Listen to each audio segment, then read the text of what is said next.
आज Doubtnut app download करें। Doubtnut पर अपने सभी गणित, रसायन विज्ञान, भौतिक विज्ञान और जीव विज्ञान के डाउट्स का करो सफाया।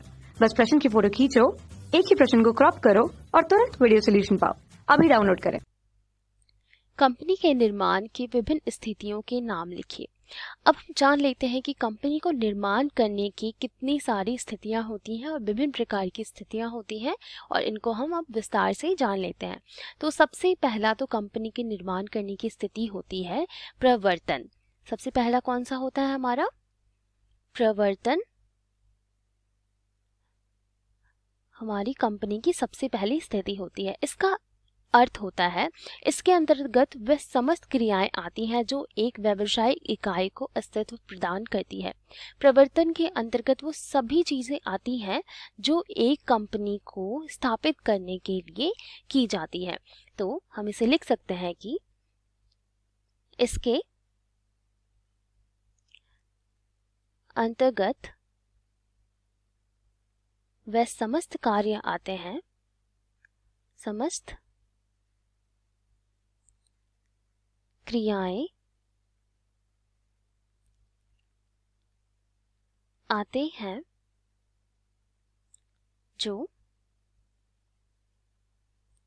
एक कंपनी या व्यावसायिक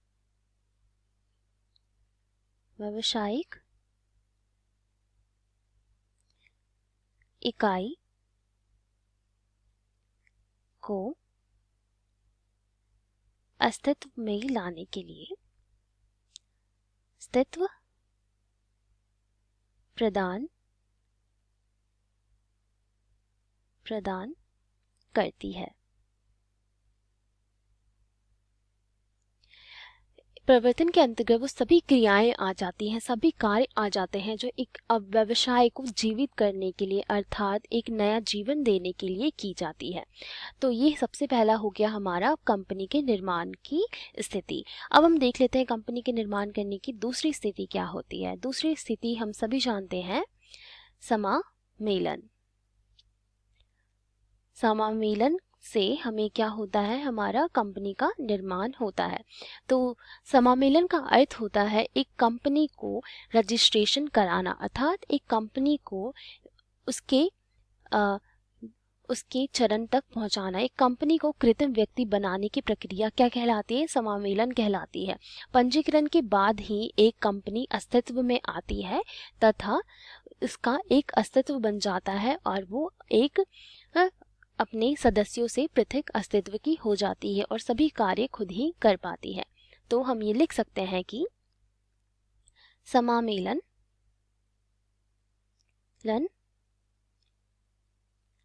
के बाद ही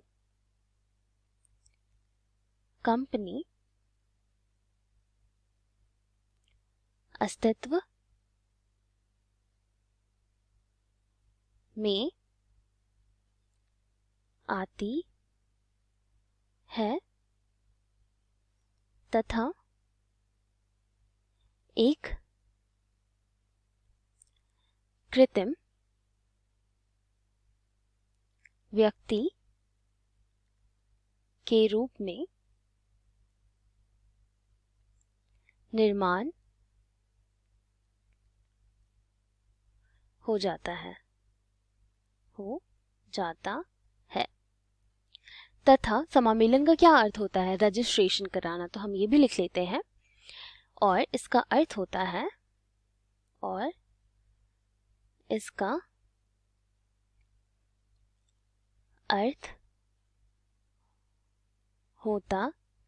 है कंपनी को पंजीकृत कराना, पंजीकरण कराना समामेलन का अर्थ होता है। तो हमने अब पढ़ लिया कि परिवर्तन से क्या होता है और समावेलन से क्या होता है। तो अब कंपनी की हम अब दूसरी निर्माण की स्थिति को देख लेते हैं। तो अब हमारी जो होती है तीसरी निर्माण की स्थिति होती है हमारी पूंजी का अभिदान। तो हम सभी जानते हैं कि एक कंपनी को बढ़ावा करने के लिए हमें किसकी आवश्यकता होती है? पूंजी की आवश्यकता होती है। तो जितने भी हमारे प्रवर्तक होते हैं, अर्थात जितने भी हमारे कंपनी के जो निर्माण करने वाले व्यक्ति होते हैं, वो क्या करते हैं? पूंजी भी देते हैं अपनी कंपनी को। तो उन सभी पूंजी की देखरेख करना तथा उन सभी पूंजी का जितना भी कार्यवाही करनी होती है वो किसके द्वारा की जाती है? पूंजी का अभिदान द्वारा किया जाता है। अर्थात हम ये लिख सकते हैं कि इसके अंतर्गत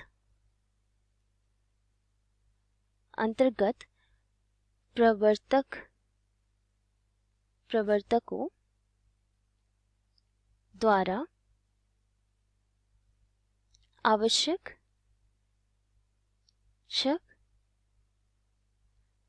पूंजी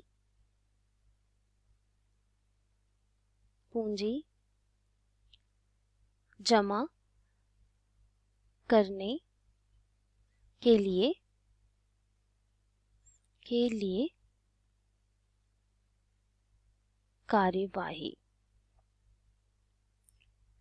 कार्यवाही होनी होती है। तो अब हमने देख लिया कि पूंजी का अभिदान का अर्थ क्या होता है कि जितने भी प्रवर्तक होते हैं, अर्थात जितने भी हमारे कंपनी के मालिक होते हैं जो कंपनी का निर्माण करते हैं, उन सभी के द्वारा पूंजी लगाई जाती है और उन पूंजियों का ही अभिदान और उनकी कार्यवाही को देखरेख करना हमारा पूंजी का अभिदान में आता है। अब हम देख लेते हैं इसकी चौथी और आखिरी कौन सी स्थिति होती है। चौथी और आखिरी स्थिति होती है हमारे व्यवसाय का प्रारंभ करना। इसके बाद हमें क्या करना होता है? व्यवसाय को प्रारंभ करना होता है। व्यवसाय का प्रारंभ करना होता है।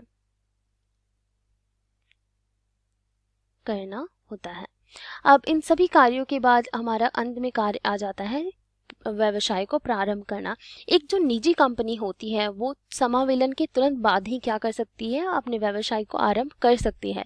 लेकिन जब सार्वजनिक कंपनी की बात की जाए तो इसको इतनी जल्दी आरंभ नहीं किया जा सकता और इसके पास जब तक व्यापार प्रारंभ करने का प्रमाण पत्र नहीं आ जाता तब तक इसको सार्वजनिक कंपनी को प्रारंभ नहीं किया जा सकता।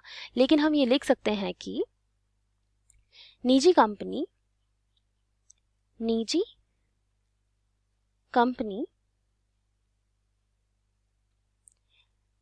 समामेलन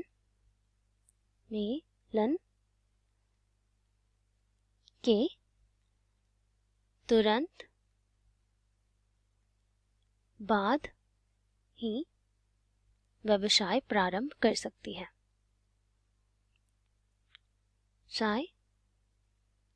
प्रारंभ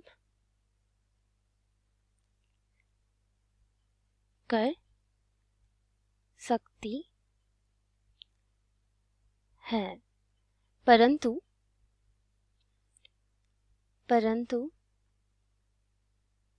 सार्वजनिक कंपनी को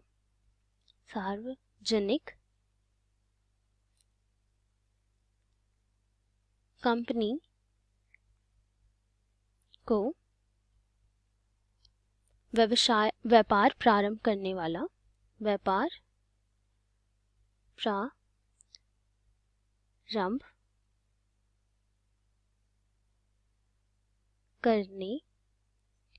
वाला प्रलेख की आवश्यकता होती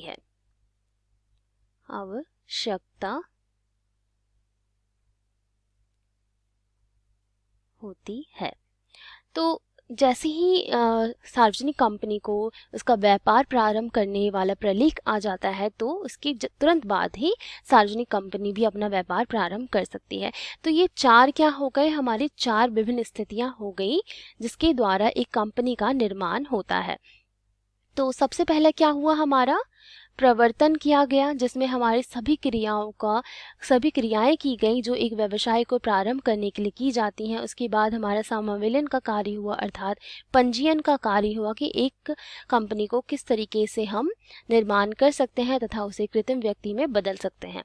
और तीसरा हमारा क्या हुआ? पूंजी का अभिदान किया गया, अर्थात पूंजी का जितना भी हमें देख रेख करना है कि किस प्रकार से पूंजी का विपणन किया जाएगा तथा पूंजी का निर्माण किया जाएगा, वो सभी प्रक्रिया किस में होगी? पूंजी का अभिदान में होगी। और अंत में हमारा क्या हुआ? व्यवसाय का प्रारंभ हो गया, जिसमें व्यवसाय के से संबंधित जितने भी कार्य हुए वो हम अब शुरू कर सकते हैं। क्रय विक्रय से संबंधित जितने भी कार्य हैं वो हम शुरू कर सकते हैं। तो ये सभी हमारे कौन से कार्य हो गए? कंपनी से संबंधित कार्य। कक्षा 6 से 12वीं से लेकर नीट, IIT, JEE वो एडवांस के लेवल तक 1 करोड़ से ज्यादा छात्रों का भरोसा। आज ही डाउनलोड करें डाउटनेट ऐप या व्हाट्सएप करें अपने सारे डाउट्स 8400 400 400 पर।